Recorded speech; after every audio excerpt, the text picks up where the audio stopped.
So hey everyone, today's topic is rabies. ठीक है. Rabies is related to Rhabdoviridae family. ठीक है. इसके 2 जेनेरा होते हैं जिसमें 7 सीरोटाइप पाए जाते हैं.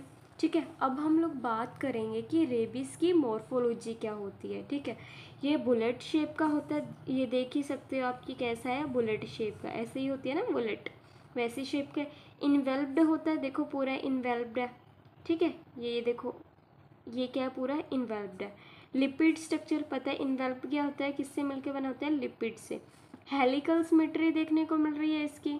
ठीक है. इसमें क्या है, सिंगल स्टैंडर्ड अनसेगमेंटेड आरएनए पाया जाता है. कैसा, सिंगल स्टैंडर्ड अनसेगमेंटेड आरएनए. ये आप लोग देख ही सकते हो. अब देखो, इसमें 3 तो स्ट्रक्चरल प्रोटीन पाए जाते हैं और 2 नॉन स्ट्रक्चरल प्रोटीन पाए जाते हैं. जो 3 स्ट्रक्चरल प्रोटीन होते हैं वो है MNG, और जो 2 नॉन स्ट्रक्चरल प्रोटीन है वो है L एंड P. ठीक है. जो स्ट्रक्चरल प्रोटीन है, N मतलब न्यूक्लियोकैप्सिड प्रोटीन, M मतलब मैट्रिक्स प्रोटीन एंड G मतलब ग्लाइकोप्रोटीन. ये क्या करता है, ग्लाइकोप्रोटीन ये बाइंड हो जाता है nicotine receptor of the host. किसके साथ बाइंड होता है, nicotine receptor of the host, और कोज करता है हिमेटोग्लूटिनेशन. क्या कोज करता है, हिमेटोग्लूटिनेशन. ठीक है. समझ आ गया. कितने हैं, 3 हमारे पास क्या है, स्ट्रक्चरल प्रोटीन. कौन कौन से, NMG. N मतलब न्यूक्लियोकैप्सिड प्रोटीन, M मतलब मैट्रिक्स प्रोटीन, G मतलब ग्लाइकोप्रोटीन. क्लियर. अब जो ग्लाइकोप्रोटीन है वो बाइंड किसके साथ करता है, निकोटीन रिसेप्टर के साथ. ठीक है. आगे जो 2 नॉन स्ट्रक्चरल प्रोटीन है, इसमें 2 प्रोटीन आते हैं L और P. L मतलब RNA dependent RNA polymerase, RNA dependent RNA polymerase. और पी प्रोटीन क्या है, regulate L protein. P protein किसको रेगुलेट करता है, एल प्रोटीन को. क्लियर. Pathogenesis that's important. देखो, पैथोजेनेसिस सिंपली समझाती हूँ कि देखो, जब भी डॉग वाइट करता है, ठीक है, कोई डॉग है जिसको कि रेबीज हुआ है, वो जाएगा मसल में रेप्लिकेट करना शुरू कर देगा. ठीक है. फिर उसके बाद वो बायोटिनिक एसिटाइल कोलिन रिसेप्टर के साथ बाइंड करेगा, और जो हमारी ये एक्सोन वाली नर्व है, ठीक है, पेरिफेरल नर्व्स है, इस पर ट्रैवल करना शुरू कर देगा, और बाद में कहाँ पहुँच जाएगा, स्पाइनल कॉर्ड के पास. ठीक है. स्पाइनल कॉर्ड के पास पहुँच के क्या करेगा, वायरस न्यूरल डिसफंक्शन करेगा, और उसके बाद क्या है कि वो स्प्रेड होना शुरू हो जाएगा. ठीक है. जैसे ही वो मोटर ब्रेन स्टेम तक पहुँचा, ठीक है, तो वो क्या करना शुरू कर देगा, hyper secretion, hyper salivary secretions. Clear है. तो पैथोजेनेसिस हम लोग पढ़ेंगे. डॉग है जिसको कि डॉग को क्या हो रखा है, रेबीज. क्लियर है. उसने वायरस इनोकुलेटेड किया है. इनोकुलेटेड मतलब कि ह्यूमन के अंदर डाल दिया. अब जो वायरस है वो मसल में रेप्लिकेट करना शुरू कर दिया. ठीक है. आगे जो वायरस है वो बाइंड हो गया बायोटिनिक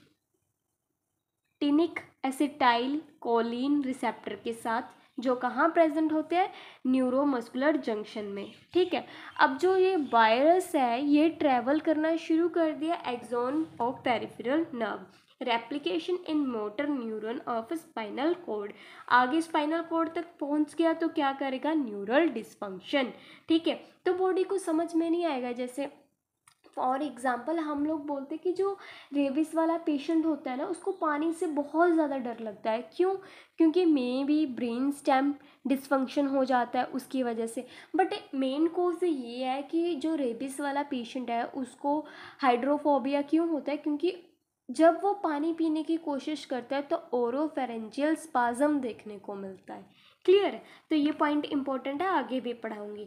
और उसके बाद के सेंट्रीफ्यूगल स्प्रेड हो जाता है सैलिवरी ग्लैंड्स का, skin, cornea and other organs. Clear है. तो आगे हम लोग बात करेंगे that is incubation period. Incubation period मतलब कि जब वायरस एंटर करता है उसके बाद जब साइन एंड सिम्टम आने शुरू हो जाते हैं, इन दोनों के बीच का जो टाइम पीरियड है that is called incubation period. Clear है. इंक्यूबेशन पीरियड कितना होता है रेबीज का, 20 से 90 डेज. कितना होता है, 20 से 90 डेज. ठीक है. Short when bound is on mouth और हैंड. देखो, अगर हाथ पे काटे या फिर फेस पे काटा है तो मतलब ड्यूरेशन, अगर बाउंड भी कम हो तो इंक्यूबेशन पीरियड भी कम हो सकता है. ठीक है. क्लिनिकल मैनिफेस्टेशंस क्या है, देखो इसके भी आगे स्टेजेस है। प्रोड्रोम मतलब अर्ली सिम्टम और लेट सिम्टम। अर्ली सिम्टम्स में वही है, फीवर, नोजिया, वॉमिटिंग, एंजाइटी देखने को मिलेगा, ठीक है। एक्यूट न्यूरोलॉजिकल डिसीज में क्या है कि न्यूरोलॉजिकल इफेक्ट देखने को मिलेगा, क्लियर है। तो देखो ऐसे पेशेंट्स में हाइड्रोफोबिया देखने को क्यों मिलता है, क्योंकि जो फेरिंग्स है उसका पेनफुल स्पाज्म होता है, ठीक है। अब देखो कुछ पेशेंट्स ऐसे होते हैं कि जो सॉलिड तो ईट कर लेते हैं बट लिक्विड नहीं ईट कर पाते, क्यों? May be due to dysfunction of infected brain stem neuron, clear है, समझ में आगे क्या है, एएनएस मतलब ऑटोनॉमिक नर्वस सिस्टम मैनिफेस्टेशंस देखने को मिलेगी, जैसे कि स्लाइवा, वो होता है ना पेशेंट का स्लाइवा निकलता रहता है, that is due to autonomic nervous system manifestation, ठीक है। स्वेटिंग देखने को मिलेगी, पपुलरी डायलेशन देखने को मिलेगी, क्लियर है। आगे कोमा या फिर डेथ भी हो सकती है अगर पेशेंट को ट्रीटमेंट ना मिले। आगे हम लोग बात करेंगे डायग्नोसिस की। डायग्नोसिस में हमारे पास क्या आ जाता है, skin biopsy. Skin biopsy best method to find a rabies virus, ठीक है। कॉर्नियल इम्प्रेशन स्मीयर्स यूज़ कर सकते हैं, RT-PCR यूज़ कर सकते हैं, that is very sensitive and 100% specific है। कल्चर इजीली कल्टिएबल, जैसे yolk sac of hen's egg, ठीक है, yolk sac of hen's egg use करेंगे, लैब एनिमल्स को यूज़ करेंगे, सेरोलॉजिकल टेस्ट को यूज़ करेंगे, क्लियर है। ट्रीटमेंट क्या है, प्रिवेंटेबल आफ्टर इन्फेक्शन, ठीक है। अगर टाइम से ट्रीटमेंट मिल जाए तो प्रिवेंटेबल है, ठीक है। हम लोग क्या करेंगे, एंटी रेबीज वैक्सीन देंगे, ठीक है, जो कि 3, 7 और 14 डेज के अकॉर्डिंग दी जाती है, और इसमें प्री एक्सपोजर प्रोफाइलेक्सिस यूज़ करेंगे। वैक्सीन किल्ड रेबीज वायरस जो है हम लोग इसमें यूज़ करते हैं, ठीक है। RIG देंगे, RIG मतलब रेबीज इम्यूनोग्लोबिन, क्लियर है, समझ में आ गया। तो ये था हमारे पास रेबीज। तो आई होप यू अंडरस्टैंड। तो ये पूरा मैंने करवा दिया रेबीज 1 शॉट में, क्लियर है। Don't forget to like, share and subscribe.